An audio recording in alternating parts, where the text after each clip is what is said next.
কোরবানির ঈদের দিন বিড়ালরা কোথায় যায়, কেন দেখা যায় না তাদের, কোথায় গায়েব হয়ে যায় অত্র এলাকার বিড়াল? এছাড়াও পৃথিবীর মধ্যে কোন জাতি বিড়ালকে কোরবানি দিয়ে থাকে? এছাড়াও বিড়াল কিভাবে ভূমিকম্পের আগাম বার্তা বুঝতে পারে এবং তার মালিককে রক্ষা করে? এছাড়াও যারা বিড়াল পালন করে তারা কিভাবে ব্রেইন স্ট্রোকের হাত থেকে বেঁচে যায় তা কি আপনার জানা আছে?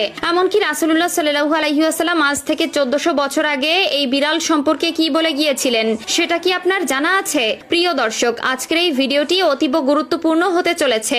অনেক অজানাকে জানতে পারবেন আপনারা এই ভিডিওর মাধ্যমে। তবে তার আগে যদি আপনি বিড়াল পছন্দ করেন কিংবা আপনার বাসায় বিড়াল থেকে থাকে তবে খুশি মনে কমেন্ট করবেন আলহামদুলিল্লাহ, এবং এই আলহামদুলিল্লাহ বলার কারণটাও এখন আমি ব্যাখ্যা করব। প্রিয় দর্শক, আমরা সকলেই জানি প্রিয় নবী সাল্লাল্লাহু আলাইহি ওয়াসাল্লাম বিড়াল ভালোবাসতেন।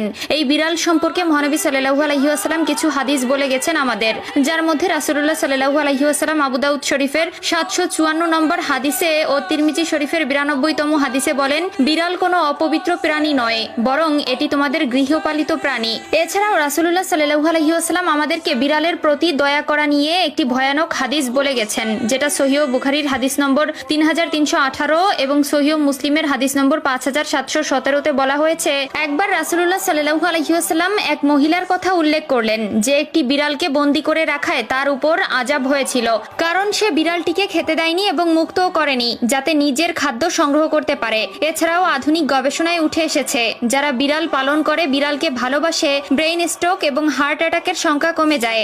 এছাড়াও বিজ্ঞানীরা বলছেন বিড়ালের শ্রবণ শক্তি অন্য সকল প্রাণী থেকে একটু প্রখর, যার মাধ্যমে তারা অনেক দূরের জিনিসও খুব সহজে শুনতে পারে। এমনকি যদি ভূমিকম্প হয় তার 10 থেকে 15 মিনিট আগে ভূপৃষ্ঠের তলের প্লেটের বিন্দুমাত্র শব্দও তারা শুনতে পায়, যার ফলে তারা আগে থেকেই সাবধান হয়। আধুনিক বিজ্ঞান গবেষণা করে আরো পেয়েছে যে যারা অল্পতেই নেগেটিভ মাইন্ডেড হয়ে পড়ে তাদের সামনে যদি সেই সময় কোনো বিড়াল ছেড়ে দেওয়া হয় কিংবা সেই ব্যক্তির পোষা বিড়াল থেকে থাকে তবে সেই বিড়ালের দিকে তাকালেই নেগেটিভিটি কেটে যায়। এছাড়াও যারা কালো জাদু করে বা কালো জাদু অধ্যয়নরত অবস্থায় থাকে তারা তাদের এই শক্তিকে বৃদ্ধি করার জন্য কালো রঙের কোনো বিড়াল পেলেই সেটি কোরবানি করে দেয়। তাদের বিশ্বাস এটি কালো জাদুকে আরো প্রখর করে তোলে এবং কোরবানির ঈদের দিন তেমন একটি বিড়াল দেখা যায় না। এর কারণ হলো বৈজ্ঞানিক গবেষণায় উঠে এসেছে যে বিড়ালের খাদ্য হজম শক্তি কম থাকায় আঁশ জাতীয় খাদ্য হজমে বেগ পেতে হয়, যার ফলে কোরবানির ঈদের কয়েকদিন মাছ মাংসের হাড়গোড় এমনকি মাংস অত্যাধিক পরিমাণে খাবার ফলে তাদের বমি সহ বদ হজম হয়